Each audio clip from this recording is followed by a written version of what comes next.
the treatment-free versus traditional, conventional beekeeper divide is as intense, I think, as the anti-Trump, pro-Trump. It's like the the, the chasm and Yeah. the vitriol, the venom that is just simmering, it seems like all the time. And that you try to create a space for people to have conversations that are on one side or both.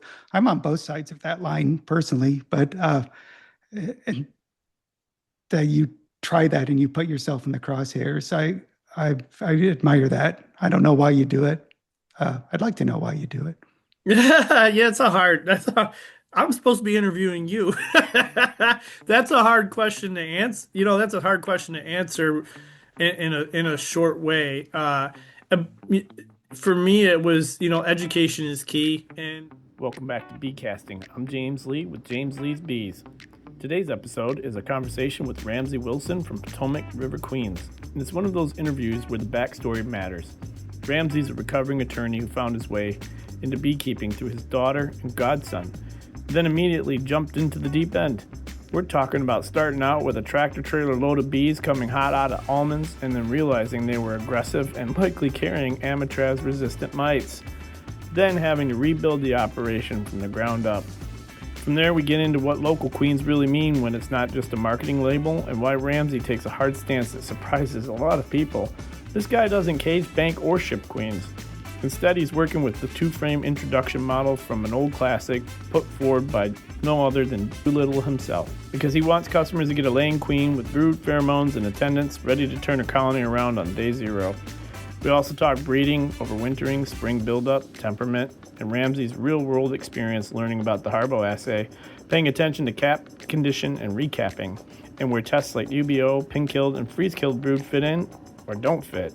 When you're trying to make decisions that actually move the needle, this is going to be one of those conversations you want to hear. If you're interested in resistance breeding, local adaptation, queen introduction, or just how a serious beekeeper thinks through trade-offs without getting trapped in the usual treatment-free versus treatment shouting match, I think this is going to be a conversation you'll enjoy. Let's get into it. My name's Ramsey Wilson. I'm a recovering attorney, retired now, and I call myself a second generation beekeeper, but it's not because my parents were, it's because my daughter and my godson were beekeepers first. And so that's what drew me to this strange cult.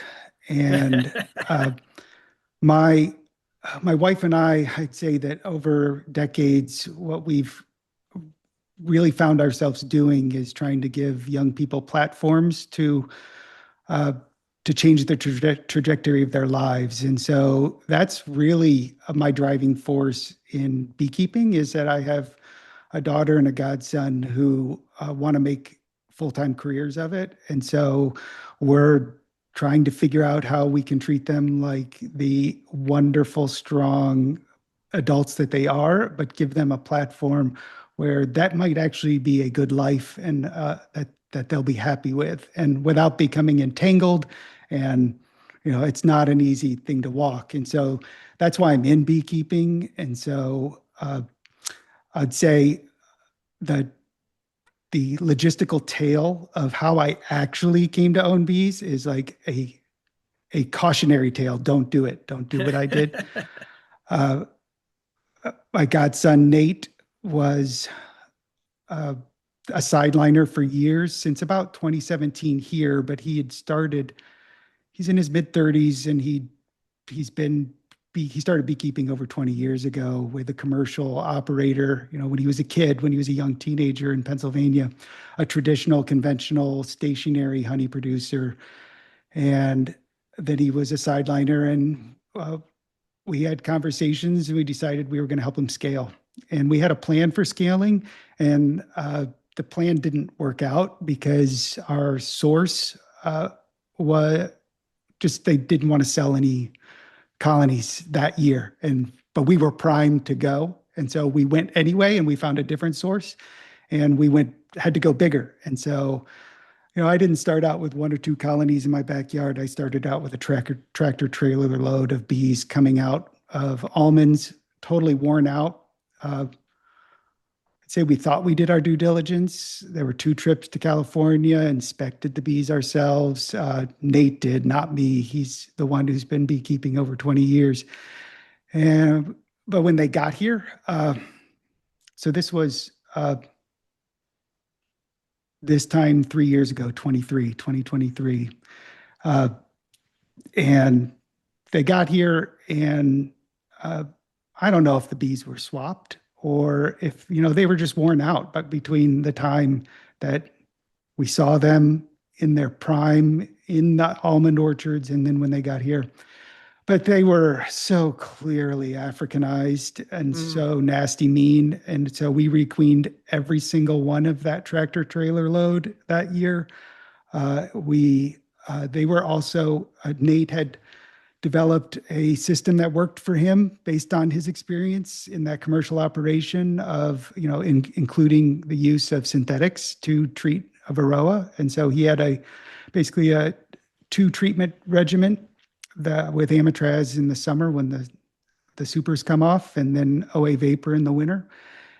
And we found out right away that these bees, if Amitraz resistance is real, those mites, they just laughed at the dosages that we used. And so in retrospect, as I learned more over the last several years, like when Randy Oliver talks about people who use Amitraz 6 to 10 times a year, maybe even keep it on all year round, like, yes, I've seen it. Like, the good news is I didn't like the synthetics. And so it was a real easy conversation. We didn't become treatment free as a whole operation, but we became no synthetics right then because they didn't Yeah. work.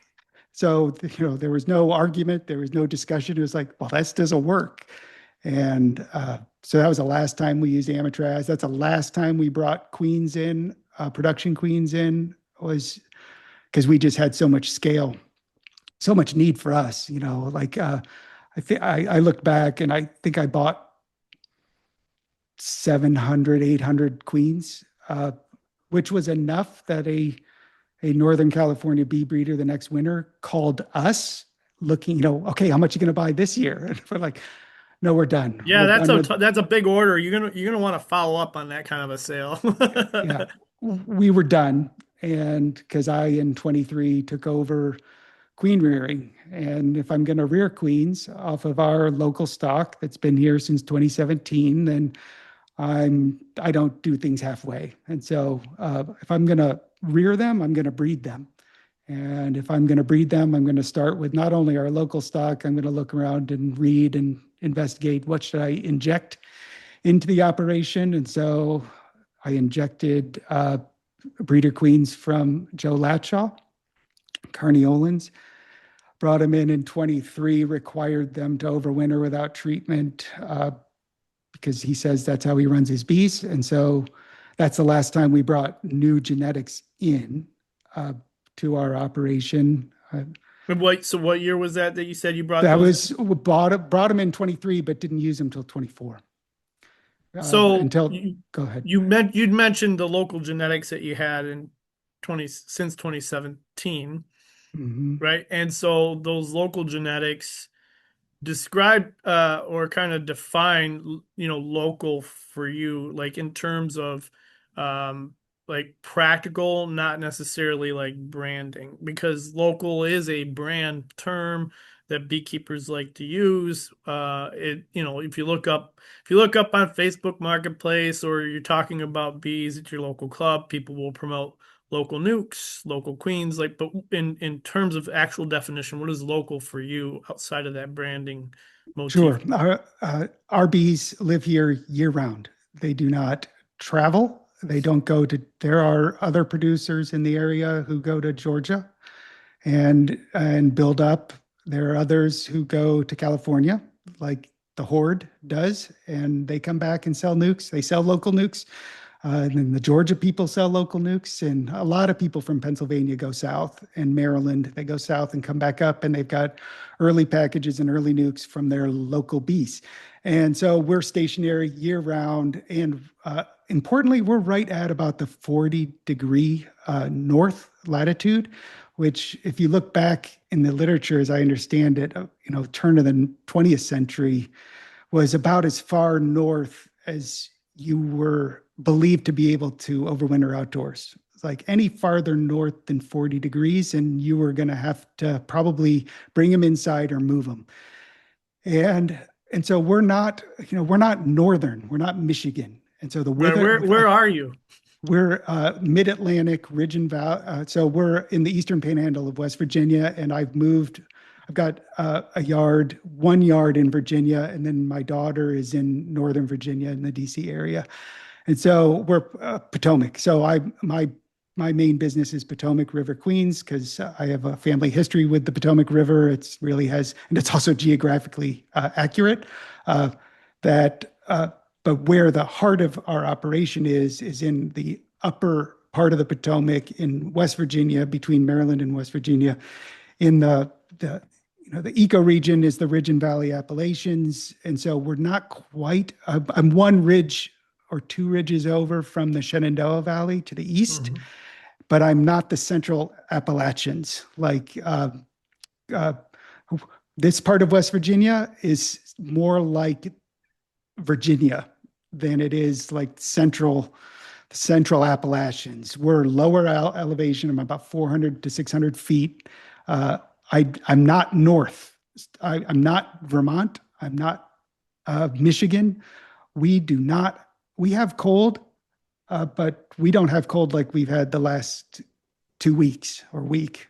Oh, so you guys have But been pretty cold these last few weeks. the last 2 mornings we've been -1 at home, and so I at times like this, I just I don't know how many bees that I of my breeding operation and in my I'll talk about that in a minute when we get to it, but I don't know who's going to live because I'm not selectively breeding for bees that can live under these conditions because it's not Nebraska. It's not where 0 temperatures for 2 weeks Right. are real. Like, no, Right. we don't have that.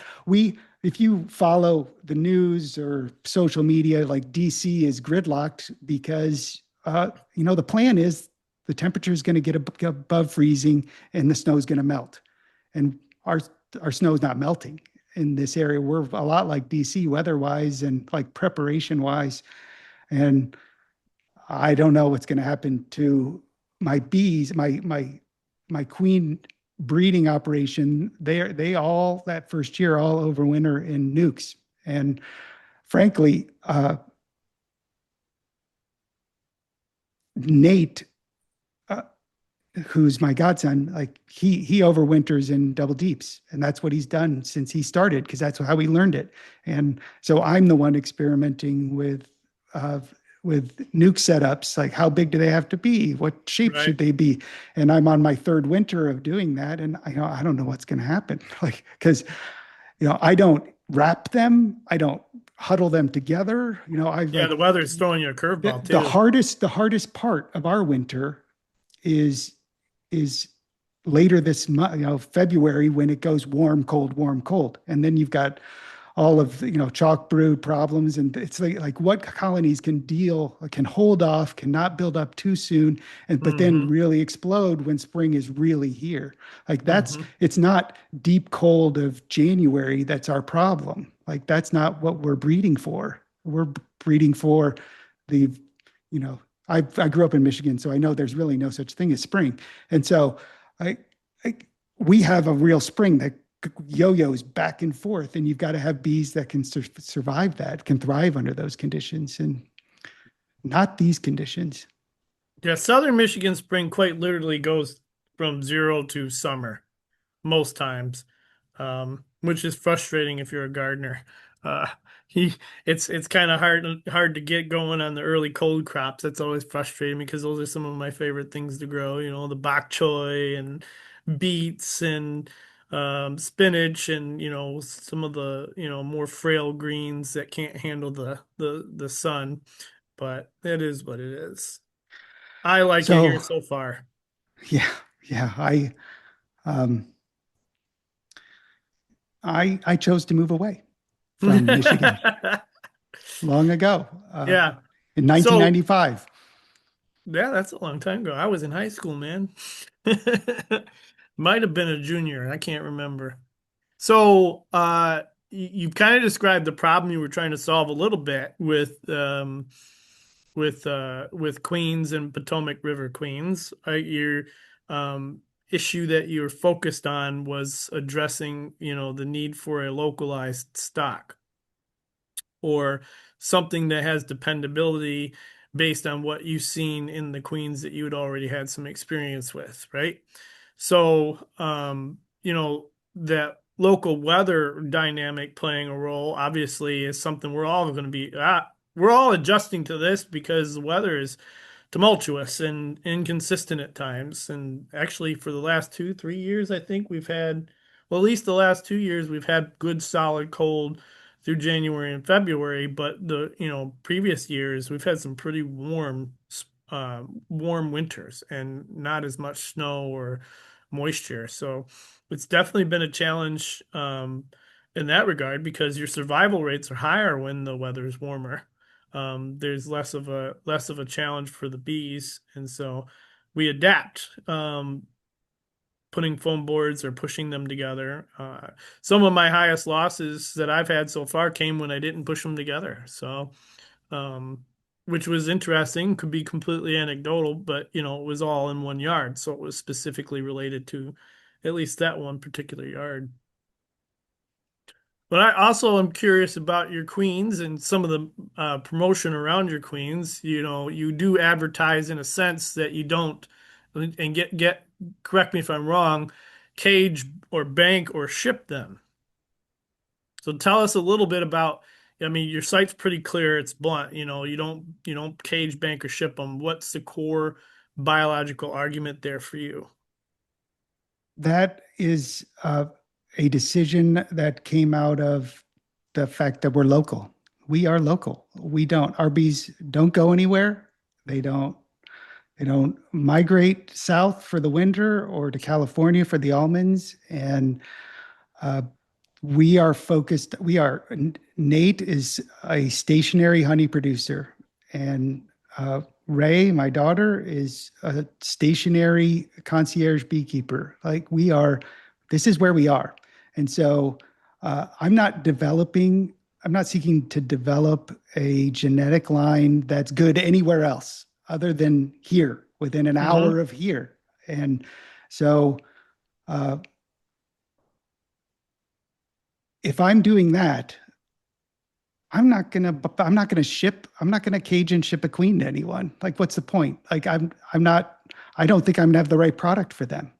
Uh, my product is going to be optimized for here. And so if that's true, and I believe, the sale of anything is the beginning of a relationship. And so if I'm going to be in relationship with the people that I'm working with, selling things to, buying things from, then uh, what's the point of shipping it to them, mailing it to them? Why don't I deliver it to them or have them pick it up? And if they're going to do that, then let's look at why there are shipping cages. Like, why did that happen? Who came up with that and why? And then I was reading, and I found it in a lot of places that, but really, uh, if you, one of the first books I read was Gilbert Doolittle's Scientific Beekeeping, because I was like trying to figure out what are the best books on queen rearing and breeding. And so I was like, you're kidding me. The guy who wrote the book 100 and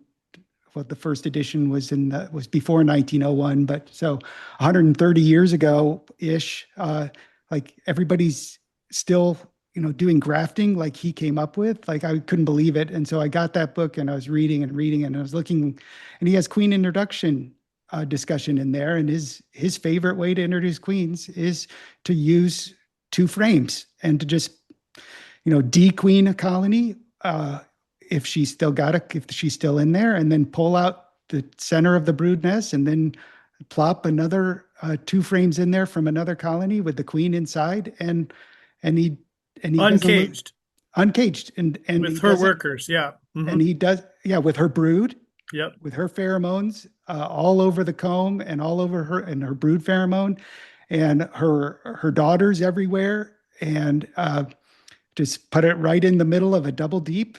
And uh, he said in 1901 or before, uh, I don't lose 1 out of 50 queens doing it that way. I'm like, oh, you're kidding me. And so in 2024, I didn't do it. So I played around with that in 23. And then in 24, I figured the first person I had to persuade was Nate, because, a lot of the queens I produce go to our honey production operation. And so I what's the point in spending all that time? Read Kirk Webster, the biggest bottleneck in queen rearing is caging queens. Okay, well, let's take out that bottleneck. What's the point? And so I found boxes that work pretty good with 2 frames, plastic boxes, these 4-frame nukes from Ontario, the Ontario Beekeeping Association. They're called Wellingtons. And so they're 4 frames, and they're better than, I think, a Jester nuke box, because they've got frame guides on the top and bottom. So you can put 2 frames in there and they'll hold in place. And so we did 69 colonies in the summer of 24, or June. Let's call it June. Is it like a corrugated material or like a Yep, molded? Okay. corrugated that you got to Okay. assemble. Like that's Okay. that's the pain point, is you got to fold it and tape it and assemble it. But this is how I deliver queens to customers, is in these Times boxes. 69. Yeah, and so we did 69, and 68 of them were accepted. And Nice. so once I persuaded him, then I knew, okay, I'm just not going to offer caged queens. If you can get a caged queen anywhere. And then I dug deep on the research that's out there, because there's obviously a lot of people spending a lot of time figuring out how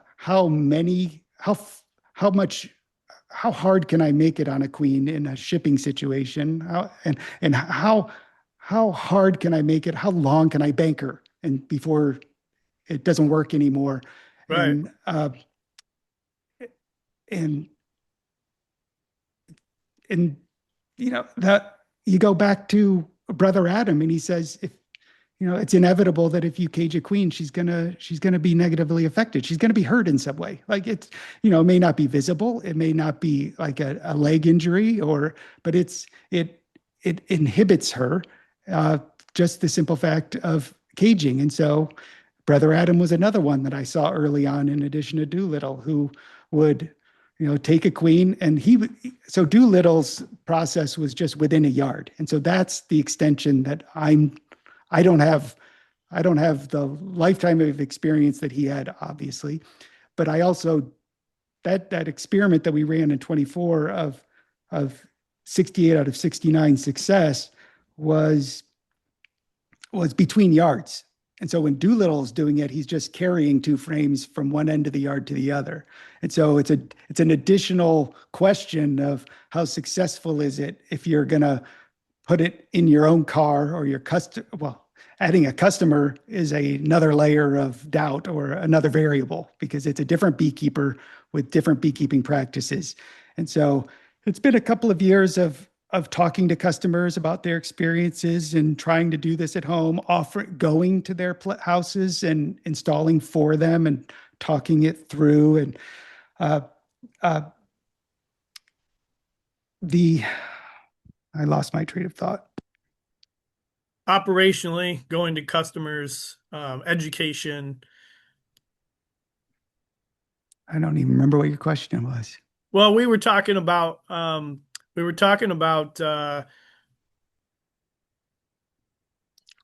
the never caged, banked, or shipped, and your philosophy behind that. And then we moved on to GM Doolittle and his old school introduction method. Oh, I was starting to talk about Brother Adam, who would take queens between yards, and he would bang on the top and smoke them in the front entrance and walk them in the front entrance. Right, just the So queen herself. He'd bang them to get them engorged, so they'd be full of honey, because they think that there's danger to the colony. And evidently this was a big practice in like the 19th century. And, at the time of Brother Adam, early on in the 20th century, of like, well, you want to get bees to engorge, you just bang on the top of the hive, and Brother Adam would then smoke the queen in on her own through the front entrance. And okay, so like I'm not making anything up. No, Like I've tried that a this, few times. Yeah. this, uh, I we just have the beekeeping, the main street, the common practice is caged queens in shipping boxes, but that's not for, I'm going to say us. It's not because we've got fewer than 1,000 colonies. Uh, and like, yes, when I bought 700 or 800 of them, yeah, they came in boxes, and it sure, they had to come far, and they had, and to take 50 out at a time or 100 out at a time, they had to be in a little box. But 95% of beekeepers don't need that. And almost nobody in my local area needs that. Right. Yeah, for I sure. got one guy a county over. We've got a couple of yards in the next county to the southwest, and he's got an operation there, and he goes to California for almonds. And so but other than that, like that's the closest. Like we're pretty isolated. Talking about local, it's we don't go anywhere, and really no one comes in here. The only But genetics that are coming in from the outside are in shipping queen cages, basically. And then when people buy packages from Georgia, a lot of that comes in. And then nukes that have overwintered in Georgia. I think I mean that's a good example of how a large scale practice has filtered or translated to small scale or sideline practice in beekeeper education. It's just because that's the broader principle, and a lot of the information on success rates comes from that layer, if you will. I think that's just it trickles down. So that's The, that's why there's caging, and that's why there's these 3 to 5 day introductory methods and that sort of thing. and the other part, and to kind of say, to admit the weakness of my approach, not mine, Doolittle's, others, like the weakness of this approach is American foul brood. Like, but if you buy nukes or you sell nukes, then you got the same issue. Same risk, yeah. I'm basically selling a cheap, small 2-frame nuke. I don't call them 2-frame nukes because our nukes are, we make sure they're overflowing, bulging out the seams. And they're not that. They're covered, 2 frames covered on both sides with bees and a queen. But it's still not a nuke. It's not a functioning colony. So, in the face of the typical practice when it comes to queen sales, caging, banking, or shipping, for you and your operation, as far as cost is concerned, like where would you see the grand or larger trade-off be as far as like what does it cost you with this method? Like if you were to make a comparison contrast, Yeah, what do like you, does my unit cost, like, does it pay? right? I think right now I'd say no, because uh, and I'm trying to find product market fit. I'm at the stage of development where people don't even understand what I'm doing or why I'm doing it, and and so I have to educate everyone about what I'm doing and why I'm doing it, and then when the people who buy from me and I have conversations with them and they say like, oh, I get the value, like because I can turn around a colony immediately. Like if I've got a colony that I think has been without a queen for too long, I can't wait for a mated queen for 5 days plus whatever recovery is required for her to regain her pheromone profile to figure out whether she's accepted. I know that when I buy from you, I get a laying queen and I drop it right in and go. I've got brood of all stages. I've got eggs and I've got a laying queen right then on day 0.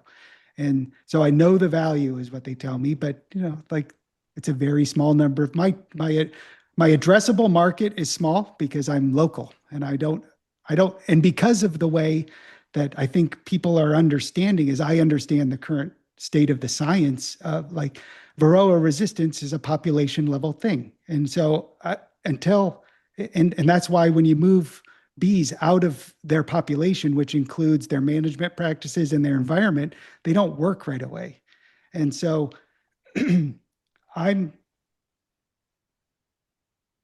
I'm not aspiring to uh, anything other than local. And I think well, Yeah, I'm looking at your website and I see the brood frame plus two on the that's on pic. mediums. Yeah. Okay. Is that the Wellington in the picture? Yeah. That white Yep, corrugated. corrugated box. Yep. Yeah, I do Yep. like that they have medium sizing. I could appreciate that. Most everything comes in deeps. No, Um, no, those boxes are not medium. oh, Sorry. that's not okay. Okay. There's no such thing out there, is there, as a medium No. nuke box, which is super frustrating for a lot of people. But Yeah, so no, you those are sell that too. You sell the queen with the brood frame plus two for $89. correct. It's the same price for three medium frames and or two deep frames. And uh, it's a price I backed into. And from, That's a good deal. That's a good deal. That's a yeah, really good deal. it, it, I think so. But like I said, I'm still looking for product market fit. And really, remember, go back to why I'm doing this, which is to build a platform for my children to Right. run their own operations. And so I'm not trying to make my retirement money on beekeeping. And Right. some people means that I don't have credibility because I'm not a commercial beekeeper who's made a living for decades, but I think it allows me to make different decisions, different investment decisions. And so Yeah.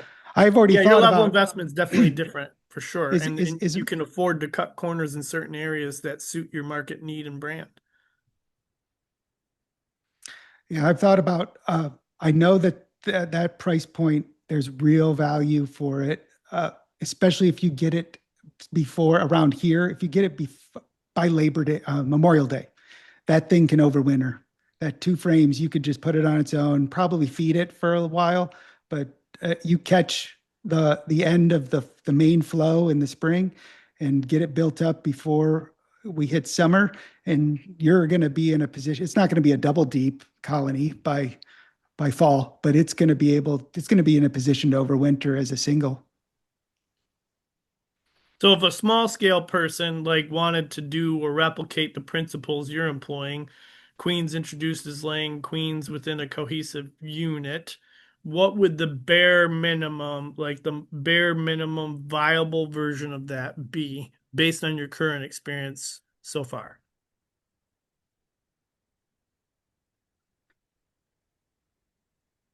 That's a really hard question because let me just answer it with by giving a little more detail about the shape of my operation, Okay. which is I have three primary uh, mating yards, uh, which fluctuate. Like I went into winter with about 40 colonies each in those three. And then I have two smaller yards that I'm responsible for, which have more like a dozen each. So my main mating areas are three, and they're spread out. They're strategically located around the area, and they're strategically located within range of honey production yards we have for our drone sources. And so I'm in an area where, going back to local, uh, I can, because of our scale in a small pond, I can saturate. So I can open mate and I can have a pretty good idea. It's not that easily 80%, 90% of the drones are ours. And so uh, uh, I make sure that we have good drone production in the yards that are within flight distance of my mating yards. And I have just, so I've got, think about 120 in the fall plus another 120, 140 in the queen. Then I've got 10 honey production yards that I don't manage, but those are my colonies that Nate manages as part of the honey operation. And then he's got his own yards. And so I've got a couple hundred more colonies out there of material. And so it's real hard for me as I sit down and I think like, uh, I'm in, this is going to be year 3 of withholding all treatments from any potential breeders in my operation. We don't withhold chemicals from the honey production colonies, but I want to understand how, the sustainability, the minimum viability of this approach. I'm searching for that answer to the question that Hmm. you asked because because I'm cheating because I have this huge backstop where if all of my colonies in these queen yards that have been with have gone treatment free, I've got a backup. But I say I'm cheating, but I'm doing exactly what Danny Weaver did 30 years ago with Bee Weaver. He didn't go treatment free on his entire operation. Kirk Webster didn't go treatment free. He used treatments for 9 years by my count before he was totally treatment free. So I'm in that same situation. So you didn't ask about treatment versus non-treatment, but part of my selection process requires wintering in the presence of Varroa without chemical treatments. And so if that kind of person's asking me, you need to have a pretty good backup plan with probably treated colonies, is what I would say. And uh, at at least half of your operation treated in the beginning, maybe more. Uh, So you're so saying that way you have supply for queens and frames, because if you're delivering a queen with 2 or 3 frames of bees and brood, you need bees to do that. I'm just thinking about live bees right now. I guess maybe Yeah. it's the weather, and it's that time of year where death is all around, Yeah. and uh, I hate this time of year. And so I'm thinking about if someone would want to replicate what I'm doing. I'm telling you what I'm doing, which includes withholding treatment from the breeding pool, the potential breeding pool. And so if you're doing that, then you better have a bunch of bees that are treated. At least if you've got our stock. If you've got our stock right now, which survive great on treatments, at least as far as anyone can tell, who knows what else damage we're doing to them by giving them those treatments. Uh, then you better have a backup plan for replacing the losses you're going to have. And so a minimum scale, man, look at what the guys did in, oh, I've forgotten, Steve Riley. I mean, what's their scale? Their scale's pretty Yeah, yeah, small. in the Uh, UK. I'm amazed by what they did.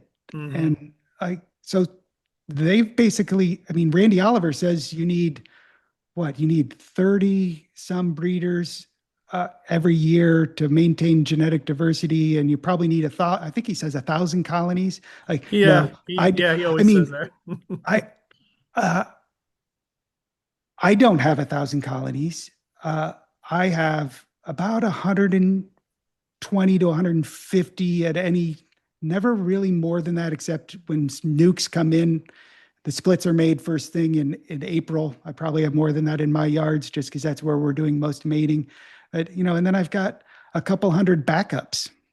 Um, but I don't think that you need that. It gives me a lot of peace of mind. It gives me freedom going back to like, commercial beekeepers will never go cold turkey. Well, none of the guys who went treatment free and made it work went cold turkey either. And I'm not going cold turkey. And I don't, uh, but I've got a lot of backup when things go wrong. I think I just read this morning when I was sitting at the barber shop waiting on haircuts. The book Sustainable Beekeeping Practices just came out. I want to get the name right. I don't have it here with me, but so that people who are listening know which book I'm talking about specifically. Um, yeah, Sustainable Honeybee Breeding, a scientific guide for future beekeeping, right? So sustainable honeybee breeding, a scientific guide for future beekeeping. And it was referencing one of the German programs that are currently running. It's active. It's not some sort of defunct, operation with a vague reference, but their minimum criteria for admission into the breeding program is that you have 8 test colonies.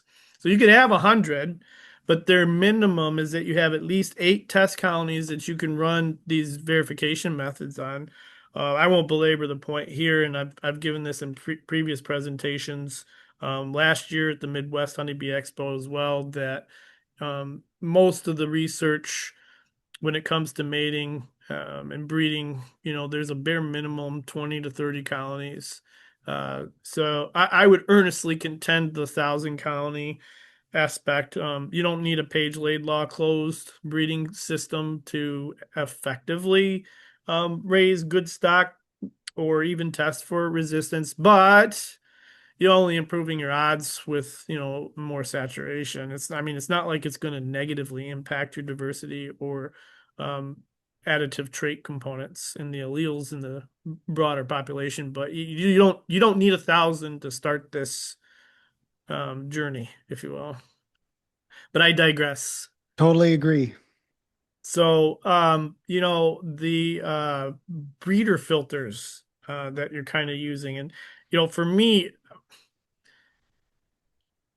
maybe I'm coming into a better way to describe it, but I feel like the message that usually comes across when I'm discussing these kinds of topics is that rules before results, because results generally can be anecdotal, and results can be very what's the word I'm looking for? Inconsistent based on so many different factors, especially when it comes to honeybees.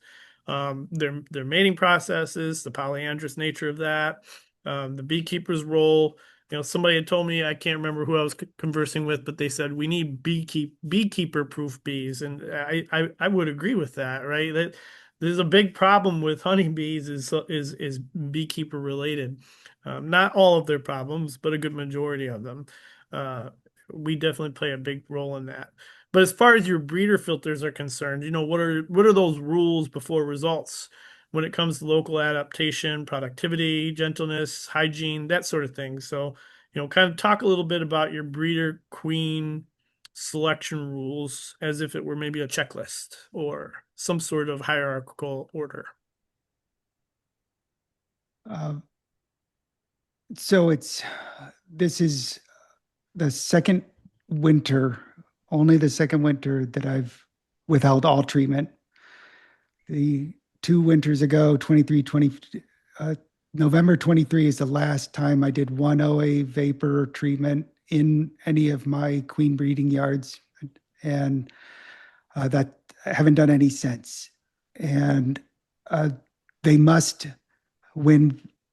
The advantage of having a higher number, 20 may be enough. The advantage of having at least that is, as you've experienced, is it's easy to tell who's doing what you want. Like what's the worst and the median and the best. And so uh, they must produce in order to be useful for our honey and production and nuke sales. They have to come out swinging in spring. And that's really easy to tell. Come certainly by April 1, which is about the time I start grafting, is right there. I think it was April 3rd and then April 5th, the last couple of years. It's real easy to tell who's booming at that point, and that's what Nate wants. And and so that's what we do. So no treatments, and there's got in the presence of Varroa. So, I do separate by size. I don't have honey producers in my yards, my queen production yards. They're all nuke sized. Some of them get pretty big by the end of the second year. They can be 20 frames and 5/5 stacked 4 high, but more so they're 10 if they're or 15 if going into winter if they're old. So I don't keep them separate. I keep the pressure on, withhold treatments, and then they've got to come out swinging in the spring. And either the I'm at the point where it's either the previous fall or that spring. I will do a Harbo assay, and I'm just learning it. I've done it 3 periods, so I did it in August of 24, August, September 24, spring of 25, late summer, early fall of 25. Uh, Learning about how useful it is to me, how good I am at it, how many mistakes. It's a my my belief in Consistency. my belief in my fallibility in doing that. I don't know. It's so easy to tell when there's a reproductive mite. That is so obvious. Like everything else is kind of hard for me. Mm, Is like what's going on if it's not obviously something that's got a daughter, a nearly adult daughter already in there. Like sorting through all the other stuff. I'm no expert to take any photo and tell everyone this is that, that's the other. So I'm still learning, making mistakes at it. In 24 and in 25, I did also 3 times. I did UBO. Uh, I 24, I loved it. 25, frankly, I got an assistant out and we went to a yard where it was a honey production yard, and I was half of the daughters were from a Harbo 4 and a UBO 90. Half of the daughters in there were hers. And, looking at Kara Wagner's research that, on average, you lose 15 points from a daughter, as I recall, from a high okay. UBO daughter. So, as I understood the research, a 90 should be a 75. So, like, I should have had some medium UBOs in that yard. I got zeros across the board. So, there was clearly something wrong with the applicator, me, or the environment, even though the flow had started. And but it's real hard to time, like, because you don't want to mess up those colonies when like the autumn olive flow is real important to us here at that mid-April, about April 15th. It's super important for we split them and then they build back up on that autumn olive, so they're ready for the real honey that we want from the trees, the black locust and the tulip poplars. And so I'm messing with one of the production yards, which I don't like, and then I'm in there for hours doing all 20 of them, and they all came back zeros. I'm like, what happened? And uh, Can be a little disheartening. I, you know, in the span of a lifetime, it's only like, Right. well, Yeah. it's a day, a Yeah. day of my flexibility. Uh, it's a couple hours, but it's a day of my flexibility at a very busy time and someone else helping me, and just so disappointing. And so I've got more tests that I just didn't use the rest of the year. And I don't know. I don't know what I'll do with UBO, but so they've got to score 3 or 4 on a Harbo, either in the fall or in the spring. And I try to do it, and I do it in colonies that aren't, I'm, that at that point, they don't have a lot of drones. They're not big colonies. They're fully functioning colonies that have overwintered and they're booming, but they're not 20 frame double deeps that are already cranking out a lot of drones that I'm counting on for the rest of my open mating. Now they're still like 10 frame colonies when they're at best.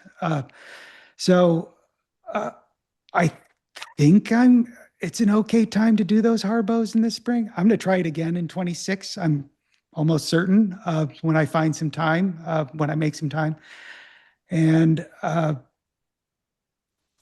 then, we don't really, since we got, I said that when I bought those bees out of almonds that they were mean, nasty, Africanized.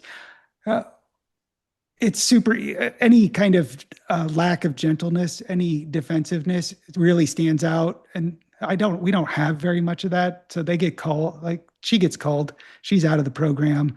You mean And if there is a sense of over defensiveness? if someone's defensive when the rest of the yard isn't, and they do it twice, they're out. It's not a one-time thing because something else could be going on. But if it's twice, I mean, I've got other choices, and so those are the big things: is the So temperament's productivity. tricky, right? Like your practical test would be like they irritate you twice. Like describe what that is as far as your temperament selection. Like for me, If I come into the yard and I know that a colony is pinging the veil, like, and I can generally follow back to the colony where those bees are coming from, and then they end up spending the rest of my time in the yard pinging my veil.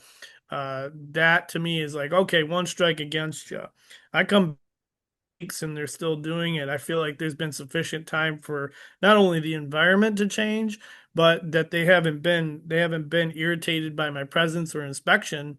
And they do it again to me. I'm like, okay, that's kind of a signal that we need to do some requeening here because I'm not going to put up with that.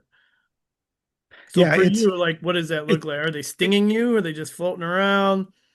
I don't measure. I don't keep track. I do mark it in my notes if it was defensive, but I don't score it. It's either it's a binary one or a zero. Are you, uh, and it's it's take the lid off and they fly out. I mean, because I when I say we had Africanized bees, we had the kind that you get out of your truck and they go after you for getting out of your truck. Right. Not for parking your truck and running it and spewing diesel exhaust at them They for 15 smell minutes. you. It's like pulling up, stopping, getting out, and they're zinging you in the face. And when you work them and they get riled up, you go walk through the forest and you weave through the trees, and they follow 100 yards away, and they don't stop. Like we don't have those anymore. But that's the kind I'm looking for hints of that kind of thing. Like take the lid off. I don't use a lot of smoke.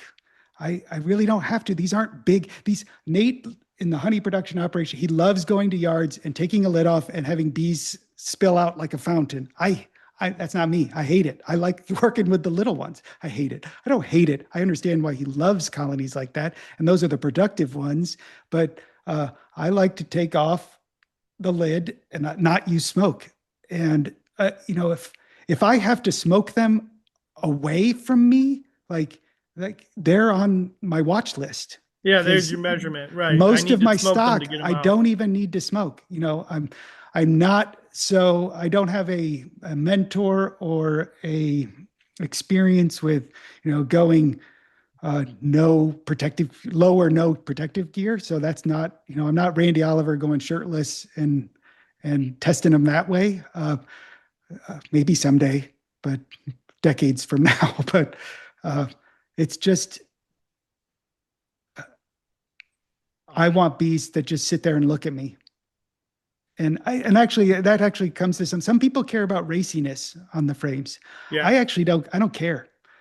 Racy's fine. It's I don't, maybe that's wrong, but I've had some really good queens and colonies that are they're not calm on the frames, but they're also not defensive. Their Right. temperament's good. They're just a little bit they're afraid. Yeah, Or so slightly runny is not always, that's not necessarily an indicator of defensiveness per se, but there are people that will select against that. It makes it harder to find the queen. yes, it does. And then thinking about criteria, with being late to there's such advantages. I think there are trade-offs. Life is trade-offs. To being a relative newcomer and ignorant, there's real advantages to that because I don't know what's impossible, and I don't uh, know all the mistakes that people have made, and I get to make them on my own. But one of the reasons I love Brother Adam is like the huge mistake he made and he's not the only one. I think most of American beekeepers did too, of selecting against propolis. And I just love that. Like, so uh, being an expert doesn't mean that like, for sure, like that, uh, that your decision is what is in the best interest of the bees. And so I love to see propolis. I love to see uncapped brood. I love to see those kind of things. I make notes of them, but I haven't gone so far as measuring pollen collection or propolis buildup or that kind of thing. Yeah, I haven't measured much of that stuff either. I do know that many of the colonies, I don't select against the propolis, and quite a few of them when I run wide open entrances, even on my full size colonies all year long. So they like to propolize those those entrances, and it looks much like mouse guards, with the slots. And there's 8 or 9 perfect little openings along that bottom entrance that they've created with these propolis arches, and it makes for a great propolis harvest when I want to take some of it, and make some tinctures and whatnot. But yeah, the propolis is awesome. And if you don't run a top, like a telescoping cover or inner cover, I just run a flat piece of Reflectix. They will make a lot of propolis up there at the top too, and that's nice. A little tricky when you want to do inspections, but you get to harvest some of that as well. I think one of the most uh, interesting things, disturbing things that I came away with from the expo this in January was going and seeing the apitherapy presentations. Super interesting. Super interested in Charlie Mraz and what he did, uh, and then going, one of the last things, maybe the last things we saw was Frank Rikevich, who gave a propolis presentation and talking about the kumafos that is present in propolis, like everywhere. And they can't tell whether it's accessible. And Hmm. so they can't tell, like the research is being done. I don't want to misstate anything, but the idea was we walked away thinking, oh my gosh, I'm not giving propolis to anyone because all propolis everywhere in the United States has kumafos in it because it doesn't go away. That's interesting. That doesn't sound cool at all. No, no. And No. but for the bees, I know the question is that why is it the unbroken down kumafos or other pesticides? Is that why the presence of propolis is helpful for keeping varroa mites down? Is because, say, there's kumafos in it? Or is the kumafos been propolized so much that it's just not accessible? Like it's okay for the Yeah. bees because they've taken it and gotten it from the wax because it's in the wax and Yeah. used some wax to make the propolizing agents or the to make it useful to them. And it's not That seems like a biologically really, accessible. Is it biologically accessible or not? And in a human stomach, like nobody's done that research. Like yeah, that's a deep rabbit hole for sure. I can I, see that has some nuance to it for I sure. won't I won't be giving any propolis for ingestion for a while. Well, I'm not going to let my wife see this right now because she actively uses the propolis. So it's maybe one of those things where the health benefits outweigh the non-benefits. Well, I was talking to my state apiarist about it afterwards, and she's anxious. I think she's anxiously looking for some of this. Uh, One of her beekeepers in our area had his wax tested, and like these types of chemicals came back. He's like, I've never used them. Like, how is that possible? And so, I think then he had her test hives this last year that had he had them make their own wax. Like Hmm. he used no wax strip starters, no coated plastic foundation. And so just they had to do it on their own. And he's having it tested. And like, will it come back with Kumafos even in under those circumstances? Because they're getting it from Probably. somewhere. Yeah. It's in the environment for sure. Yeah, chemicals. Chemicals, what was the old, was it 3M or I can't remember. Uh, Quality life through chemistry was their slogan. Man, I remember it from when I was a kid, and it was 3M or BASF. Better life through chemistry was like kind of the slogan. Might have been a 50s thing. Let me get it right for everybody who's listening so that I'm not seen as one who misquotes. Better living through chemistry, I think it is. Yeah. And nobody really thought much about that, like because it's revolutionary. We were improving things, at least as far as ease and yeah, DuPont. That's who it was. That's what I was going to predict was given where you live. you probably were hearing DuPont Yeah. uh, slogans. Yeah, better living through chemistry, a famous DuPont advertising slogan from the mid 20th century. Scientific optimism. I'm all about scientific optimism. I'm not about ingesting chemicals unwillingly, like or involuntarily. At least let me make a choice so I can enjoy the effect. So, yeah. All right. Well, so breeder selection, and you mentioned, that you're kind of feeling your way through the scoring and the hygienic assays. And you and I have corresponded a little bit about the three versus the four and, consistency in scoring.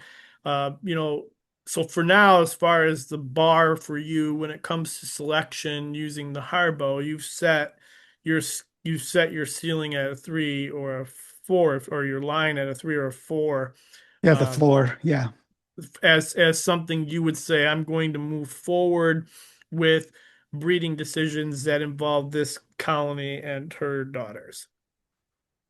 So, for you, what does that, can you think about what that looks like if you're looking at, you pull a brood frame and you're looking at the colony, you've scored them previously as a three versus a four, or, they're one or the other. What does that look like? Have you been able to differentiate how they're different from, let's say, a two or a one? Not, and we're not talking through the assay method, but like, looking at the colony and its overall health or hygiene or evidence of hygiene. Uh, the way I would answer that is uh, the most disappointed I've been on our colonies where I've pulled out brood frames toward, you know, in August, September, and seen massively uncapped brood everywhere, and then they don't survive. And I think, Oh, like, okay, like a so panic response. yeah, so they obviously had a lot of some of the right instincts, and um, uh, and I do a Harbo, and their infestation rate isn't off the chart. There are mites present, but they're not uh, they're not beyond any kind of a treatment threshold, and yet they don't make it. And uh, part of where I am with, I'm trying to do several things at once, and so I halfway mentioned this. I I am trying to understand in our environment how to overwinter nukes. You know, I've got 3 years of doing it. So I think it took Kirk Webster, I think he spent 7 or 8 years doing it before he like landed on this is a system that works for me. And so, When you say nukes, you mean the 15 frames. I mean, something that is the, the most common size would be 10. It would be Okay. five over five. And the big ones would be 5 over 5 over 5. But you know, before I knock them back or move some stuff around, they could be 4 levels high at some point during the year. And then I distribute. And I feel better with 15, like 3 levels, but I think they do better at 2. But I just don't know yet. I'm still ignorant. And so a lot of my genetic selection, like not only am I doing Harbo, withholding treatments, I'm trying to stumble around and figure out how to do overwintered nukes. And you Mm. can watch every Mike Palmer presentation many times and read everything you can from Kirk Webster and try to apply it not in Vermont in the Champlain Valley, but where I am. And I'm learning what it takes, which is different than what it takes near the Canadian border. And so I think a lot of my overwinter losses are just being dumb about understanding what it takes to overwinter a smaller colony here. I know it can be done, but I don't have, I think I know come September when I look at a colony, like that's the size I want. I don't know it for sure yet. I just want them as big, as populous as possible. But that's counter to what the whole point is, which is to get as many queens through winter with as little material as possible. Mm. Well, That's why I'm doing it, because I know how to get them through. We just do double deeps, and we'll get almost all of them through. well, I mean in a nuke stack. So we're talking 15 frames, medium 5 frames, at least 10 frames worth of bees, and food, obviously, and Uh, colony weight around 75 pounds. And that comes from Adrian Quiney and some of his methods he's derived from, Mike Palmer. I've And read his book. That's yeah, Wisconsin, right? Like yeah, it's yeah, he's north Wisconsin. So yeah, I figure if he can get him through winter up there, I could follow that and maybe get him through winter here. yep, But, yep, having enough bees at that cutoff point where they're not going to swarm is tricky, because if you have too many bees during the late fall flow, they're not looking to swarm from reproduction as much as they will swarm because they're out of room. And that's a big challenge. And then also having enough winter bees. And if there's too many bees and they don't feel it's necessary to brood, they'll cut brood back. So there's a lot of moving pieces with that decision making for sure. yep. And I'm still at the stumbling around stage on that personally. So do you feel comfortable at this point where you're at? I mean, your program, as you describe it, is, withholding a substantial portion of your colonies from treatment, and, cycling, queens that win the race into the operation as a whole. Like, what would you say is a good enough measurement at this point that you would pass on to somebody who says, "Hey, Ramsey, I want to kind of go down this path. Um, what would you recommend I do to start? Like, where should I start as far as like picking these various metrics that you feel you've had good success with so far? And we're not writing a book about how every beekeeper can change the future of resistance breeding. We're just saying, like, if somebody were to ask you for advice, where would you start them? Not with me, but look at the people that I'm trying to follow. That's a good Uh, answer. the If you ask Kirk Webster, if you read what he says, he's like, you can't just take my bees and do what I did. Like, you have to, you must, he says, you must begin with bees that have demonstrated resistance in their environment. That Mm. is a must. And so, okay, I did that. I got Latshaw. Joe Latshaw has been running his bees without treatment for I don't know how many decades at this point. I don't know exactly. A long time. World renowned. Everybody respects his bees and him. Okay, I've done that, and uh, but there's no there's no checklist for this. Beyond that, you've got to understand what the situation is in your area. Kirk Webster talks about his advantage until about 10 years ago of his environment, of being in a dairy environment largely free of neonicotinoids of until about 2016, 2017, which it's not true anymore, but he had a huge advantage in that valley of his of the pollen and the nectar flows. Do you have that where you are? So you got to have the bees and you've got to have the nutrition and you got to have a plan for pests and diseases. And so what's your plan? And I think when we're 40 plus 45 coming up on 50 years, I guess 50 years next year, no, Since Varroa? 13 plus 27 is 40. 40 years of Varroa in the United States next year. um, the answer to like what you're going to do with Varroa is local to you and your operation. What else are you doing with your bees? And when someone like Kirk Webster, I think like, this is a very small point, almost in passing. He did a self-published book this past year, winter. I don't know if you read it, but it's in there, and I think it's kind of it's the core of my thinking right now. Is Kirk Webster makes reference to exchanging breeder queens with two other commercial friends who had converted to Russians and were treatment free, one in New York and one in South Dakota. Yeah. And they would systematically trade breeders to help the genetic diversity in their operations. And as he describes it, not quoting, inevitably the local queens outperformed the imports for 2 generations. And after a couple generations, then they kind of evened out.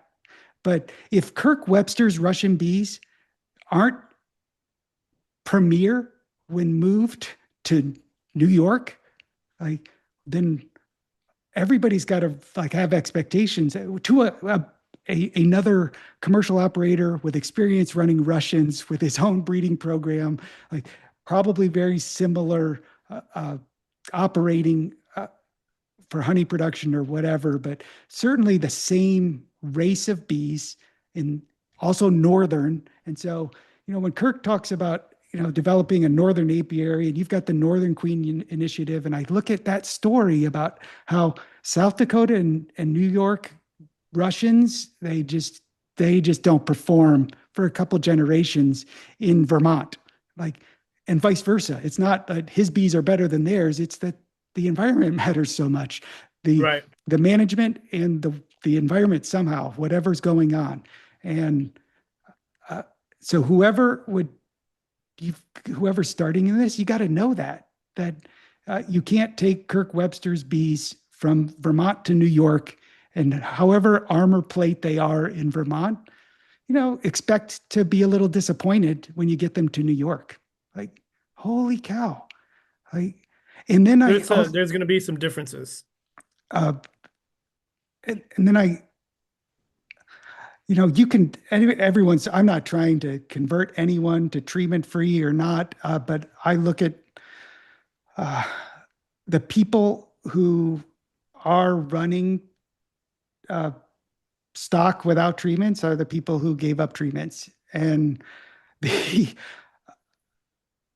it's not that they never use treatments. I mean, I said earlier, like Kirk Webster used them. He used Coumaphos for a couple of years.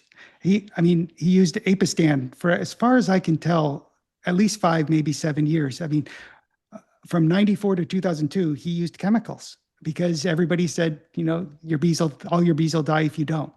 And yet all that time, while he was using them on some of his operation, he was figuring out how to not use them. And Danny Weaver, the same way, I've bought some Danny Weaver, some Bee Weaver production queens, and I've played with them. I understand like why haven't Bee Weaver queens like spread all across the nation? Why doesn't everybody use them? Well, I think they're I've heard they're saucy. they're very spicy. Like they really stand out. And when I have my teenage helper coming with me around the yard, he keeps track of which ones the Bee Weaver queens are in because they're much different. It's been super interesting. So but I so respect what they did and of weaning themselves off treatments over time. And then I look at someone like Marla Spivak, who everybody, as far as I can tell, has great respect for, and she's got great humility and is very evidence-based, and she tried the Minnesota hygienic line, and something I've been thinking about all winter and turning over in my head is like, did that work? Did the Minnesota hygienic program work? In what ways did it work, and in which ways did it fail, and why? What happened to the technology transfer in that? What were the weaknesses of the line to begin with? And then I just found recently that, and I didn't know, like that before, I don't know if she's still doing it, but I don't know if the University of Minnesota is doing it now that she retired, but at the end of her time there, she was studying breeding treatment-free survivors. I'm like, Right. like after all of that, like, okay, so even as mainstream university, working with California queen producers over her career, Minnesota queen producers, uh, somehow straddling the line between treatment-free and not making enemies. And there she is, like the last thing she's doing is, I'm going to try treatment-free. And then I also read, and I read everything that Randy Oliver writes. So I have great respect for him. He's helped me on some things. And I read, there was a time when he had totally set up a treatment-free breeding yard and was ready to go, ready to pull the trigger. I mean, he's friends with John Keefus and he's as friendly, I don't know, friends with Kirk Webster. At some point in time, I don't know. I'm not familiar. I don't personally know them really, but he respects them and he was ready to pull the trigger on setting up a treatment-free breeding yard, no different than I have. And he decided not to because he could get $150 per colony for almonds that year. And he's like, well, that's a sweet chunk of change, and I'm going to take that. And he never, as far as I can tell, never thought about doing that again. And so I think there's a lot of freedom to try uh, whatever can work in your apiary where you live with your bees. As long as you're starting with stock that somewhere in the world has demonstrated some kind of improved resistance to Varroa, you can pretty much try all kinds of things. Yeah, there's, and it's interesting if you look at the history of the discussion and the terminology, the baggage that comes along with the label of treatment free, what that exactly means. There's the purists that have a very concrete definition that you have to be within these parameters or else you don't get to wear the badge. And then there's those that, will see it as a spectrum. Where if you're familiar with religious terms like teetotaling, there's the faith-based groups that will not drink any alcohol in any form or in it as an ingredient of anything, and there's some that are like in the Bible they drink wine. There's a verse that says have a little and your heart will be merry, but so if you treat just a little or treat one colony or you treat 50, these terms become arbitrary. I think that, you know, it's more of a systems based problem. As you mentioned, we're coming up at 40 years of dealing with Varroa. And the literature is now demonstrating very aptly that had we had just let the colonies die, we would have had a major economic disaster as far as migratory and commercial scale beekeeping is concerned. But we would be 40 years removed from that onslaught at this juncture. And we would probably have more success in the resistance toward Varroa because there's so many real life demonstrations of resistance in populations where they let natural selection make a major call. And we're not at that juncture anymore. We're not at that point where we can just introduce this treatment-free natural selection modality to an entire industry that has been in place for, a quarter of a century, since the 70s. At least, as far as migratory and almond pollination is concerned, it became a major, major agricultural, situation. So we can't just introduce this mindset. We've got to come up with a solution that considers all worlds.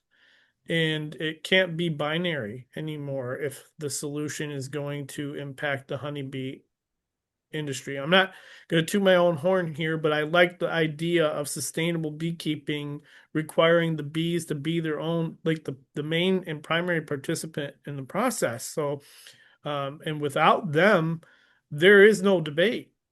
There's no treatment free versus treatment. There's no migratory. There's no hobby. There's no sideline. Without the honeybee, there is no longer a discussion about what kind of practice is going to be best. So, at this juncture, Varroa is the primary issue. Nutrition is becoming a primary issue. Environment is becoming a primary issue. Like these things we can only handle the pieces that we can control for now, and we'll let the other stuff kind of find solutions as we deal with the bigger problems. But breeding and resistance breeding and genetics are probably the future. And regardless of scale and operational size, everybody needs to be making decisions that's going to move this needle forward for all of us, I think. Even if it's just local and it's just the beekeepers around you. So that for me is where I kind of stand in that whole regard. Varroa resistance without all of the mythology, without all of the baggage from the debates of yesteryear, and the ghosts of arguments past. When you talk about being 40 years down the road of a predominant approach for dealing with Varroa, it was reminding me of things that Joel Salatin has talked about in terms of regenerative agriculture uh, and how his pesticide, herbicide, fungicide free approach to farming uh, has been put to the test before by the land grant universities. They'll take a field and they'll divide it up and they'll do conventional input industrialized processes on half, and then they'll do the the equivalent would be treatment-free beekeeping on the other half. And what that misses is, and then, it turns out that the regenerative half, the treatment-free half, is poor. It doesn't produce as well. And it's like, well, you've just used dirt that's been sanitized and been bombed for years. There's no real soil there. There's no life in that soil, and it's going to take years for the regenerative practices to rebuild that soil. And so it's not a fair comparison. But what you're talking about is let's just take away all the chemicals. And I think about this with Randy Oliver a lot. He stresses, he hasn't used a synthetic since, I don't know, 2000 or 2001, to about the same time that Kirk Webster stopped using them. They're about contemporary in that they both used them and they both stopped. But Kirk said, I'm not going to bother going on to any of the softer organic chemicals, while Randy obviously continues to use them. And I just think, like, what is happening to the microbiome, to the rest of the little critters all around a colony that hasn't been bombed with formic or oxalic acid, the softer, naturally occurring things that we've used and we use on part of our operation too. But like, there's so much that's not counted, that's not understood. And so I really wrestle with, Randy's challenge that you can breed Varroa resistant population without doing a bond method. Like, it's totally unnecessary to kill for any single colony to be lost. And I think, well, I really wrestle with that. And I think about the uncounted, unmeasured things that are going on in his colonies compared to John Keefe's. And I think about how, those guys, Weaver and Keefe's, they both at about the same time just started withdrawing, and then got in Webster, and they got to a point where they totally withdrew all the chemicals. And like, what's the difference between the whole biological life that's within that colony like that compared to one that's been bombed systematically every 4 months with formic that's naturally occurring, or in some levels, or oxalic? And like, these are the kind of things that I think about a lot, and try to respect, like, both sides. And I hear people talk about Kirk Webster has always been treatment free. Like this was a different time.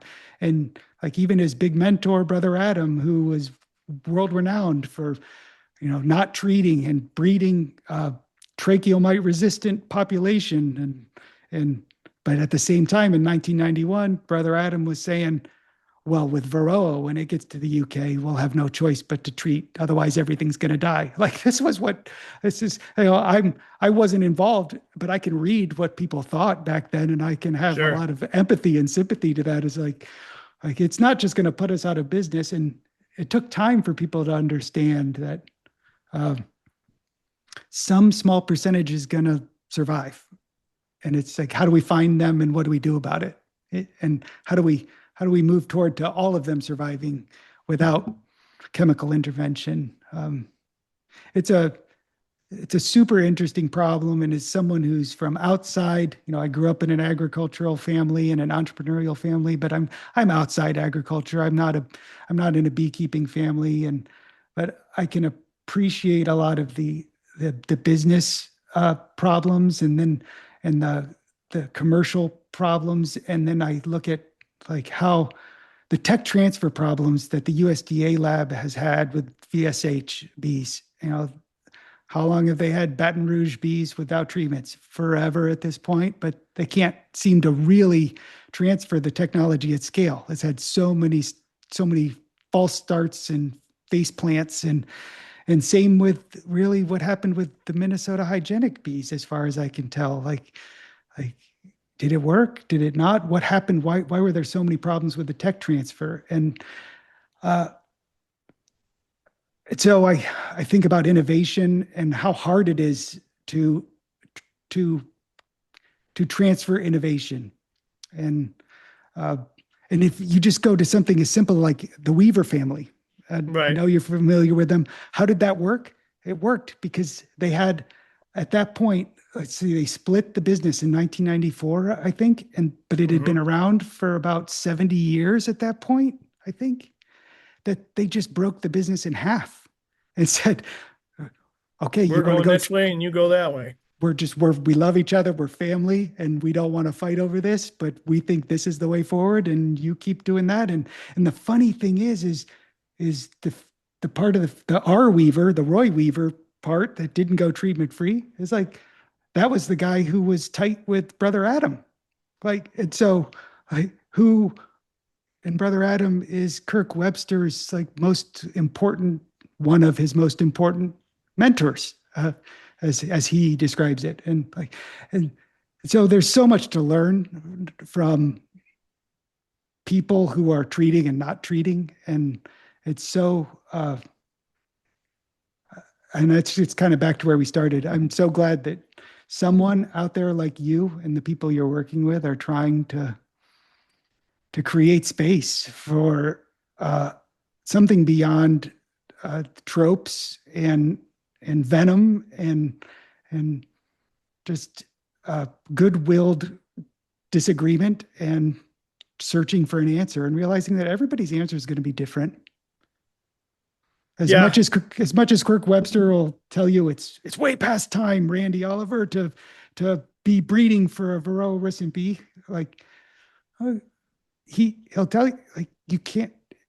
There's no one size fits all answer to this, and Well, that's there's really a probably the biology. It's the beasts that make it that way, and the humans just haven't caught up with that truth. I think it kind of goes back a little bit toward the beginning of the conversation, when you look at how the information and practice is distilled, especially as it relates to how you envision queen sales and local queen distribution. You have a practice that by and large is born out of a larger educational system. Information is passed along through these various lines to other individuals, and this is how we replicate things. There's no real journeyman apprentice type relationship with beekeeping education. And there is gatekeeping as far as beekeeping education is concerned. Uh, and I don't know that it's volitional, right? It's just kind of the structure of how we pass information along. COVID and virtual engagement has changed that dramatically. Uh, Personally, for myself, when I started beekeeping, this was all happening. This transfer of information was happening. Things were digital. There were online conferences. Clubs were innovating and getting information out through various channels, and YouTube was more readily available to people. There were people out there with things that you couldn't hear at the local club. And then if you did bring that information up, especially as it pertains to a treatment-free situation or resistance breeding at a smaller scale, that information was now available too. And so you didn't have to just go to a conference to hear this info. Like it was more available at your fingertips. And so I think that's kind of changed a lot of that. And, we've got to move to a part where, or a point where we could talk about genetics and selection in a way that invites everyone in rather than drawing these tribal lines and maintaining binary definitions just so that we could say we're this or we're that. Um, I do think that people who are treating that don't think that bees can be treatment free, I feel they're wrong. But I don't have enough data or evidence to convince them yet, or a viable demonstration that could change their mind. And that goes back to the issue of, like you mentioned, Kirk Webster. You can't take his bees and move them somewhere else. But I also know that Kirk Webster does a lot of splitting, and I know that that's going to have an impact on, their ability to manage a varroa load in my local situation. At the soft bond approach, what are your thresholds that work for your specific circumstances? I manage them at 5%, and then I feel like there's something that needs to be done. That's the rule that I've lived by for the past couple of seasons. I might revisit that next year. We'll see. But as of right now, a majority of the colonies that are sitting out there were under 5% threshold. Could that be because some of the local bees in the region were treated, a couple miles away from one apiary versus another? Like, what are those logistical impacts from treating just a couple? You know, Truth be told, the daughters are showing resistance in other yards, so I feel like I'm on the right path, right? So I know it's working in these circumstances. And can it transfer to your yard? If I send a queen to you, can you observe the same things that I'm observing? That's what I'm after, right? I want to be able to translate that outside of the rhetoric. Have you thought this is about practices that have you thought about whether robbing behavior is adaptive anymore and made conscious decisions in how you order your apiaries based on that? That's kind of an abstract question, but it's one of the reasons I don't isolate my, if somebody scores a 4, I don't hide her. I don't like, I mean, she's at 4 or she's not. And if she is also her offspring are prone to rob, then that's probably not an adaptive behavior anymore. It's kind of where I'm at on that. It's something. It's another thing I think a lot about of like how do I segregate and separate my stock if I should I and can I and do you think about that kind of thing? I kind of lean more toward that naturalist. Maybe I learned this early on listening to the hardline treatment-free beekeepers is like, if your colony is getting robbed out by like, if a colony in an ape if they can't resist robbing, right? Yeah, I'm thinking of Which the means, opposite though. I'm thinking the well, that's what opposite. I'm saying, that they're inadvertently negatively selecting. So they're selecting colonies that have higher robbing tendency, or as Randy likes to call it now, improved foraging capacity, right? Like, um, I don't really look at that. I think if a colony is getting robbed out, there's usually a good reason for it. I do know that I have some colonies that are definitely a little more aggro in that regard, and you can usually find them in an apiary if you put food out and observe. But they also tend to be the stronger colonies, which again is going to be a natural consequence of a highly populated, healthy colony. They're going to be the ones that have the capacity to, consume the most resources. So no, not really. I don't pay a lot of attention to it. Yeah. It would become a problem if that's a colony with a lot of mites too, like, or vice versa. But again, I'm more focused on overall health of the colony and robbing behavior. If they're picking off colonies around me and those colonies are suffering as a result, that's actually helping me with the selection process. Yeah, it's a time of year I really try to embrace the selection process. I try. Winter is really helping me right now. I Yeah, we don't really, have a choice right now. it's a hard thing to embrace. Yeah.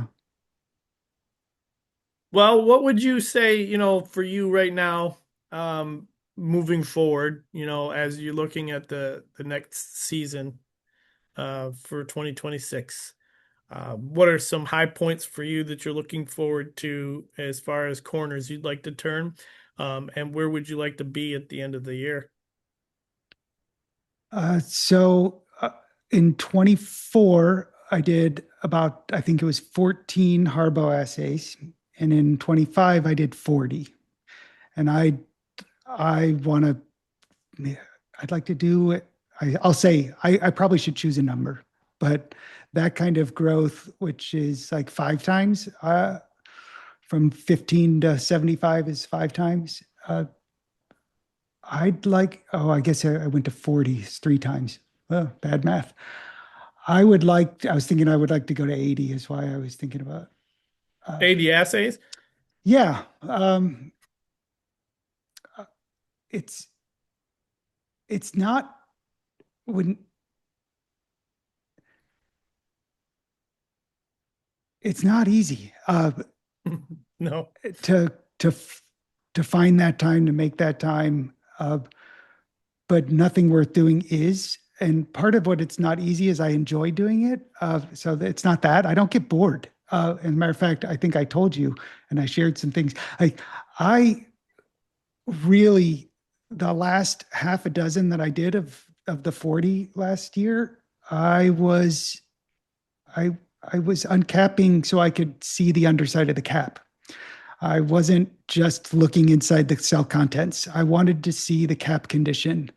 And that's, that's probably of all the things I've learned indirectly or thanks to the Sustainable Beekeepers Guild is just being exposed to Stephen Martin and just and then going back and reading his publications and then going back to his presentations and watching them again and and trying to understand recapping and the way that it's being evaluated, by whom and how, and in the same way I'm trying to understand how the different parties are evaluating Harbo assays and how many mite infested cells you have to find.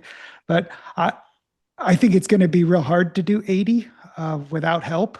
Maybe I'll have help this year, but I'm doing them myself, because when I'm in the yard and I find a colony that it's the right time of year and I have a question, like I hasn't been tested before and the conditions are right, I'm not worried about setting it back at all. If I just keep uncapping and going, then I do it myself and I just do a couple a day and I just for a couple of weeks. And how am I going to fit in 80? I've got to figure out a process for that, but that's what I want to do. And I want to go back and, talking with you and Ryan Williamson and Matt Kobe and talking, I want to definitely redo everybody who's still around that I did before and really begin to understand as much as I can about the consistency over time of this testing in my operation under my Yeah, conditions. standardizing. And I, uh, uh, we're also, and I think about 26 is, uh, we're, we're really moving into Virginia. Uh, Nobody should be afraid. I'm not going to move in with a big footprint. I'm not bringing a tractor trailer load in, but we're going to create another yard in Virginia, really because I believe so much in local that I think Ryan Williamson is in a different eco region. He is in a different eco region. I'm not the environmentalist who came up with those. He's over on the other side of the Blue Ridge from me to the east, and it's different in the Piedmont Hmm. of Virginia. How much different? I don't know exactly, but Ryan Williamson, as far as I can tell, is the person nearest to me who's doing things in a way that I really admire the most. But um,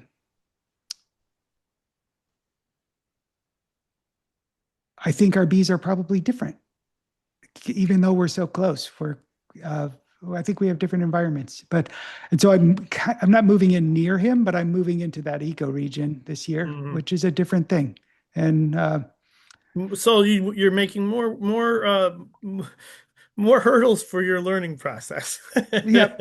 So I'm not ready to give up on Harbo. I'm going to continue doing the analysis and recording of the cap conditions, uh, which I know everyone has done and dabbled with, that has written those papers at one time or another. I still can't find anyone talking really conclusively about what I should, what should my conclusions be from the numbers I'm seeing. So I feel like I'm kind of walking in the dark on that, but I really feel it like that this is when Stephen Martin says that this is the behavior that he sees around the world, the re, the recapping, the uncapping, recapping, like, okay, I'm not going to spend any time doing Harbo assays and not count what happened with the cap. I don't know. I'm definitely doing that in 26. I don't know if I'll do it in 27. I don't think I'll do any UBO in 26. I'm sad to say. Did you Um, pick up a pin kit from us? I'm not going to do any pin killed brood, and we should talk about like where I am on that. It's very similar concern that I have with UBO, which it's focused on uh, the detection, and it's got a low threshold. And so I know how you're using it as, and you're using it as I understand it in a way that makes sense. It's like if you don't leap over this very low bar, and that's the way Right, I understand pin kill, because you're piercing the cap, and so the olfactory stimulus is way higher than a sealed cap is going to give a detector bee, a sniffer bee. Like then, you're making a very easy test. You're uncapped. Is it 100 that get pierced? Like, and I've read Marla Spivak a couple decades ago did a comparison of freeze killed and pin killed, and she wasn't piercing 100 of them. She was piercing like I think half a dozen of them, and still had the theory that like this is probably a very strong olfactory stimulus that we're giving, and so we're going to get some bees who under normal operating conditions probably aren't going to be uncapping. They don't have the smell, and so that's where I haven't fairly dug in on whatever research is out there on pin killed, but I've read hers and I understand like, well, I've seen American foul brood, so why am I not doing freeze killed? Like I'm not. You didn't hear me say I'm doing it, and I'm not doing it. But like American foul brood, talk to my state apiarist. It's everywhere. It's in everybody's colonies. It's all around. It's just the question is, has something happened in the colony to allow a spore? Has there been a weakness in the colony's health that's allowed it right. to emerge to uh, and so I'm not doing freeze killed. Freeze killed is better. It's a higher bar, as I understand the research, than pin killed. And that's kind of these kind of trails in logic. I won't call them logic. Trails in my reasoning, solid or not, get me back to why am I withholding treatments? Like it's Well, because I'm gonna send you over a discovery packet. thank you. Yeah, Thank you. yeah, we'll get Uh, you hooked up. uh, what I need is what's your best research paper or two on the value of pin killed. And if you could point me to that, then I don't have to dig around for it. And I Right. know what do you think is most persuasive on the value of that? So when I look at the labor cost of the Harbo assay, I'm gonna be careful how I phrase this because we've spent a lot of time from the SPGMI side and the Queen Initiative persuading people to do assays. And I don't know if I've said this quite broadly or publicly before, but I'm going to say it now, that there's a lot of pretext in that discussion that people don't get when we're doing these educational discussions. They're preconditions. That's Yeah, there are and things that have to be true about the environment where you're doing that test, or practices. the colony, yeah. And so uh and maybe we're doing a little, I don't want to call it a backpedal, but a little bit of backtrack on, in the information available on that. So the path with the pin kill, and this started 2023 or something, like from my treatment-free based perspective, because I was a treatment-free beekeeper. I still identify as a treatment-free beekeeper, and I don't care what people say. But My name's James, and I'm a treatment-free beekeeper. that's right. I have treated some colonies. I don't treat all colonies. And if you want to take my badge away for that, fine. You can have it. I've got a whole box of them. I'll even sell you a badge. I mean that quite literally. But I have, I wish I would have shown them to you when we were talking at the expo. Um, the uh the the pin kill and the Harbo are natural results of this desire to see true tolerance with Varroa. Like that would be the holy grail, right? Varroa tolerance. But we can go all the way back to the Swindon bees. I think it's Swindon, and a beekeeper who had a resistant population that was keeping mite loads very low, and DWV A and B were moderately low. They were not affecting the colonies, and they thought that there was this tolerance aspect, and the beekeeper felt that his bees were coexisting, and we don't really have any evidence that negates that position. They later did find out that those bees were actually VSH or hygienic bees, and they were dealing with the reproduction of Varroa in the colony.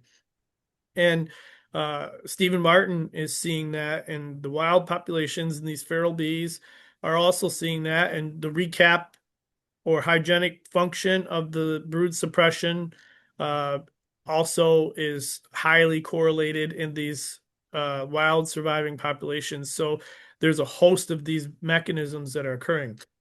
So all that to say is that I set out to prove that tolerance in an existing Varroa sensitive hygiene population was probably evident. And so we went to Stevens Beco and we did mite washes and Harbo assays on these colonies that are known resistant colonies, very high degree, are transferable. You can take Corey's bees, move them to another operation. You can test them and you can validate and verify that they're resistant. In my own personal experience, I've seen that and I've heard stories from others, and he's been doing this for a long time. So let's test that population and let's see, because my theory was that there was going to be high Varroa sensitive, like high Harbo scores, and they were still carrying a high mite load.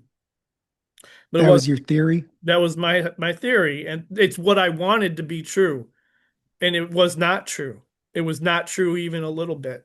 And even in the sample size, I feel like we could expand it to 1,000 colonies, and we're probably going to see that. So let's go back to answer your question. The research also demonstrates this, and the problem is that the repeatability of the brood assay when it comes to making breeding decisions becomes much lower than a test like a mite wash or a pin kill. And so the repeatability in these brood assays are there's it's still an effective test. If you're not doing anything and that's the only thing you're going to do, that's better than nothing. And you're still going to get results, but the repeatability of the test, the variance in the test is um, still pretty low in a novel population or a new population or a new test population. Established populations, consistency is going to be very easy because they're established. So the one paper I would recommend, and you could find this if you go to the SBGMI website and look up in the product list in the shop, the product description for the pin killed brood test has several links. And one of the links is to the paper. Let me see the name here. The New International Queen Breeding Standard Methods 2.0. And so this paper was a product of a very large research project out of Europe. And the author on that paper is Ralph Buchler, or Buchler, however you want to pronounce that. and they demonstrated across all these various populations and colonies how effective the pin-killed brood assay is when you're looking at it as not only just a screening method, but the repeatability of the test on the populations, and then how highly it correlated with actual suppressed mite reproduction. So there was more correlation with the pin-killed brood assay with SMR populations than there was with actual brood assays. Super interesting. Right? But there's such an inconsistency with the pin-killed brood that it's not sufficient to say that the colony is also SMR. So I can use this as a broad screening technique before I decide to do any additional Harbo assays. So if I got 100 colonies, I can pare it down to 10 or 20 So or 30. one of my research projects this winter has been on Marlis spivak in the Minnesota hygienic line, and that's where I'm kind of stuck, just personally, right now, today, on in like 2006 or seven, about a dozen years after breeding that line. She'd still warn everybody, we chose a methodology, freeze kill, that works on uh, AFB and chalk brood, and they carry a lower mite load. But do not think they're resistant. If they do not get treatments, they are going to die, and they'll die Mm-hmm. fast if there's a horizontal transmission. Like, these are not resistant bees. Like, that's like a dozen years in, and I think about on the other hand, my layman's understanding of pin killed versus freeze killed, like, okay, piercing, like, it's just such an unfair advantage to pierce the cap. It's like, well, that's great but you got to have like the really good sniffers. And do you, like, you're not testing for that. And then uh, and I've always felt like freeze killed is, because it's killing the brood, like, well, that's an unfair advantage because that's a different smell. Uh, uh, but in my mind, and this may be wrong, and this would turn me. Freeze killed is a better assay than pin killed, and freeze killed didn't work at propagating Varroa resistant bees across the country. You know, Well, uh, the freeze killed assay actually is fairly similar as results are concerned if you look at the application of the method. So the method, the protocol that they do use in again, this is in Europe, they actually remove the brood section, they freeze it, and then they replace it into the colony. So there's a complete freeze. yeah, that's the old way, right? Yeah, So the selection method that uses the liquid nitrogen does not always consistently kill the pupa, and is not a consistent application because you introduce the beekeeper variable as well. So, or the researcher variable, but you still have to have a complete kill of the pupa, and all colonies are hygienic to the point where they will remove dead brood. Where the pin kill finds the advantage, at least in my finding, my research, and also in the testing, the very introductory testing that I've completed, is that you are seeing a high degree of removal in already hygienic or verified colonies at a specific mark. So 6 hours is the standard. You can adjust it to 5 or 4, depending on how your apiary functions with the test. Some, you know, populations are going to be faster at it or slower at it. So you got to kind of titrate that average. But they, in my personal experience, show at that 6 hour mark, they set themselves apart.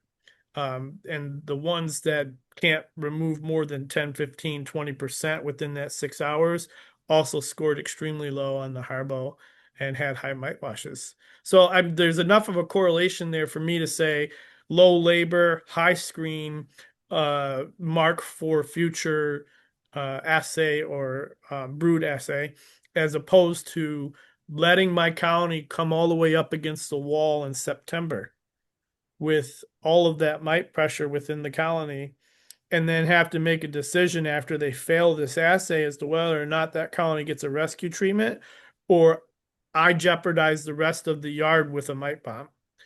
So that to me is where my decision making is hitting um, this intersection. So if I can get ahead of some of those colonies early on, I can also requeen them sooner, as opposed to letting them get up against the wall. I can move that resistant stock into those failing colonies instead of being dependent on a chemical intervention. If you used a two-frame queen that wasn't caged, you could even do it a little later. That's right. I'm interested in adapting that. I always have the queens and I always have the frames around. I complained about this in one of my previous videos. Like, there's literally 20 colonies over here, and I'm dealing with these other colonies with 20% mite infestations, and all of these mite resistant queens off in their nukes, just having a jolly old time. And I'm over here like dealing with potential dead outs, and I'm like, what am I doing? But it's a time frame, it's a time exchange situation. So we all have to adjust our goals and desires along with our time. So whatever you have available, make do with what you got. But if you move the needle just a little bit, that's, to me, that's progress. So Yeah, I have a very open mind. You know, I, I'm gonna look at pin killed, but and I'm not, I don't say no, I'm not, that's one of the advantages of being an outsider and not being, my research uh, credibility is not dependent on my method or my assay being one that works. And right, I'm not trying to persuade a good everybody, place and to be in. I'm not trying to save the world. Well, we'll send you a test if you're willing to do it along with your assays and give us some data. I'd be happy to send you one. Oh, well, that'd be fun to be part of something that where, I could get data in return and have an understanding of how mine performed or compared to others, or, how the pin killed worked with me or didn't versus other people. That'd be great. Yeah, free 99's enough to push most people over the edge. So, well, it's been a pleasure to chat with you a little bit longer and not have to be forced to hurry up and get a bunch of small talk and stuff in at a busy vending table. I'm glad that we were able to chat. Yeah. Well, beekeepers like to talk about bees. I Yeah, guess that, and I didn't get away from the table. I think maybe beside bathroom breaks and potentially cramming some food down my gullet at lunch, it was very challenging. I joke because I wanted to spend more money than I did.